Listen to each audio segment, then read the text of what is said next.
बिस्मिल्लाहिर्रहमानिर्रहीम, अस्सलाम वालेकुम। मैं हूं गुलफाम चौधरी। आप देख रहे हैं IRK न्यूज़।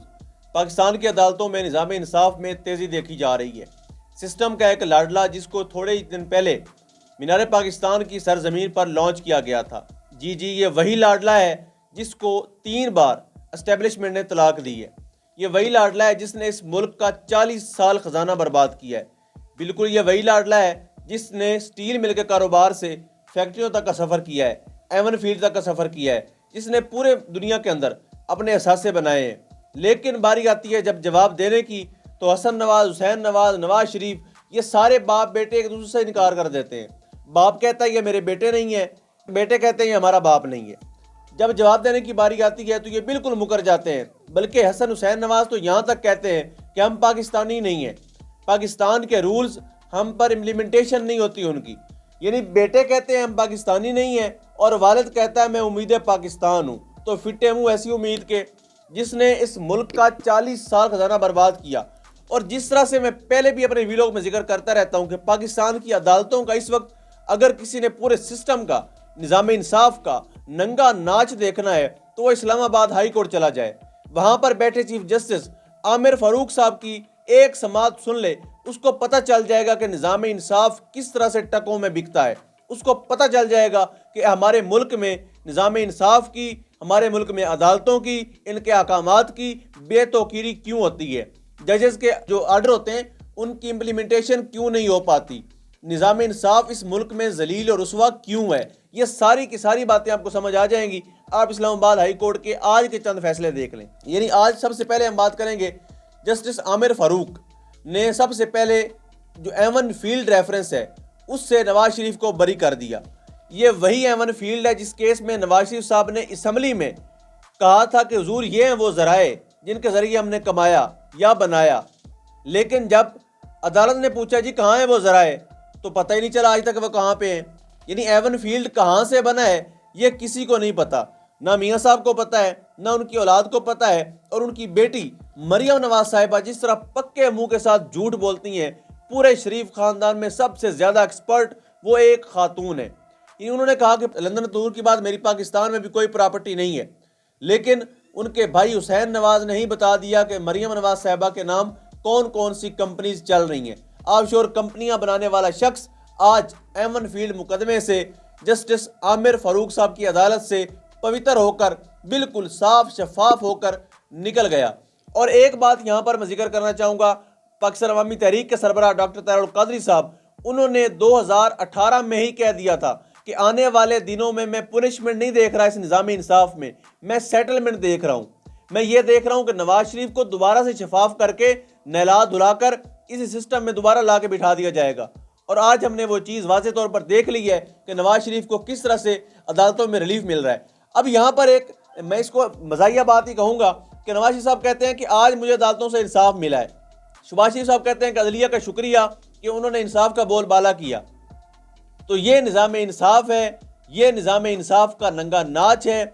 जिस तरह से पाकिस्तान का इलेक्ट्रॉनिक मीडिया इस वक्त उंगलियों पे नाच रहा है, उसी तरह से पाकिस्तान की अदालतें, निज़ाम इंसाफ और जजेस को भी जो कुछ कहा जाता है, जो कुछ लिख के दिया जाता है वो सुना देते हैं। उनसे भी कोई पूछने वाला नहीं है। उन्होंने भी इस मुल्क को अपने बाप की जागीर समझकर तमाम तर फैसलों को उसी तरह से अपनी मर्जी के मुताबिक, बल्कि किसी की मर्जी के मुताबिक सुनाना शुरू कर दिया है। साथ ही हम बात करेंगे नैब ने फ्लैगशिप रेफरेंस जिसमें नवाज शरीफ की सजा की दरखास्त कर रखी थी वो भी वापस ले ली है। आप इस वक्त देखें कि पूरा सिस्टम किस तरह से लेटा हुआ है। निज़ाम इंसाफ हो, आला अदलिया हो, chief justice Islamabad high court हो, लाहौर की अदालतें हो, नैब हो, सारे के सारे इदारे इस वक्त शरीफ खानदान के सहूलतकार नजर आते हैं। क्यों? क्योंकि उन्होंने गल हो गई है। वो खुद कहते हैं साड़ी गल हो गई है। तो जिसकी बात हो जाती है ये पूरे का पूरा सिस्टम उसके लाड, उसके नखरे, उसके नाज उठाने के लिए बिल्कुल हर वक्त तैयार खड़ा होता है। उनके प्रोटोकॉल के लिए हर वक्त तैयार खड़ा होता है। आप देख तो रहे हैं कि इस्लामाबाद हाई कोर्ट में जब नवाज साहब की पेशी होती है वहां पर इस्लामाबाद पुलिस उनको प्रोटोकॉल देती है। ये भूल जाती है कि यह वही नवाज शरीफ है जो एक मुजरिम, सजा याफ्ता मुजरिम और मफरूर इश्तियारी, जो 4 साल तक यहाँ से मफरूर रहा, जो 4 साल तक अदालतों को मतलूब रहा और 4 साल के बाद डील करके वापस आके इक़्तिदार लेने के लिए उसने बूट चाटे और दोबारा से इक़्तिदार के लिए उसने डील की और उसको मीनार पाकिस्तान पर लॉन्च किया गया। तो क्या पाकिस्तान के नौजवानों का यही मुकद्दर है कि उनके ऊपर यही पलट पलट कर मुसल्लत कर दिए जाते रहेंगे? क्या पाकिस्तानी कौम का यही मुकद्दर है कि यही नालायक, यही नाअहल, यही निकम्मे लोग दोबारा दोबारा से पलट के सामने आते रहेंगे? क्या कोई पुरसाने हाल नहीं होगा?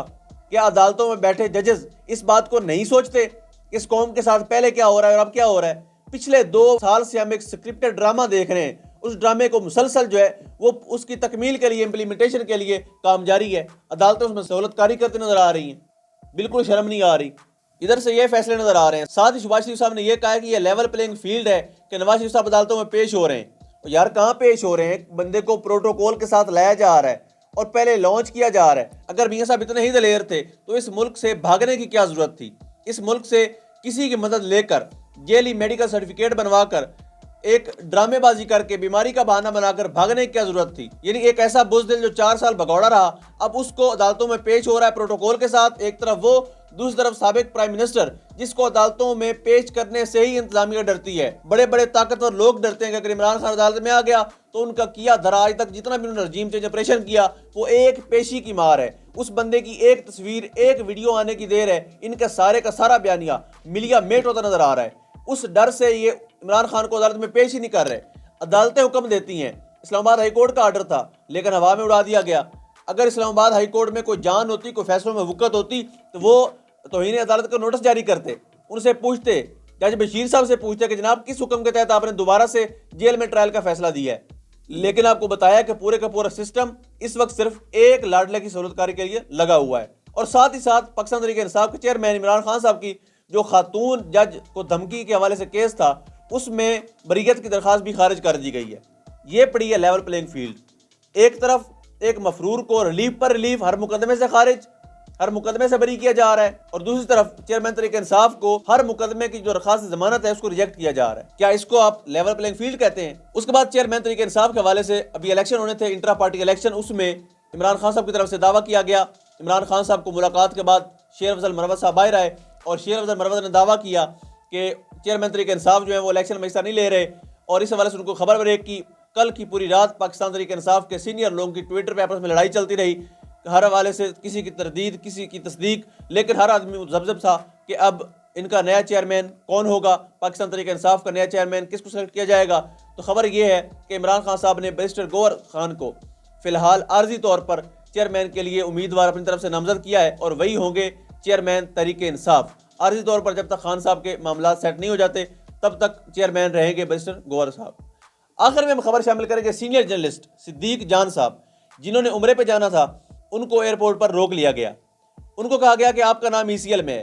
अब मेरे यहाँ 2-3 सवाल हैं कि क्या सिद्दीक जान क्रिमिनल है? क्या सिद्दीक जान इस मुल्क का चोर है? क्या वो मफरूर है? क्या अदालतों में उसके केस चल रहे हैं? यानी एक मफरूर इश्तिहारी मुलजिम को आप जेली मेडिकल सर्टिफिकेट में बाहर भेज देते हैं, और एक सच्चा, खरा और ईमानदार और सच्चा बोलने वाला साफ़ी जो है, सच बोलने वाला साफ़ी, उसको आप बाहर नहीं जाने दे रहे, और उम्र जैसी साथ हासिल करने के लिए उसने जाना है, वहाँ नहीं जाने दे रहे। शर्म का मकाम है। या तो उसका कसूर बताएं, उसका कसूर क्या है, और अगर कसूर भी कोई नहीं है, बिला वजह आप रोक रहे हैं, तो मान लीजिए आप हार चुके हैं। ये हारने की अलामात हैं।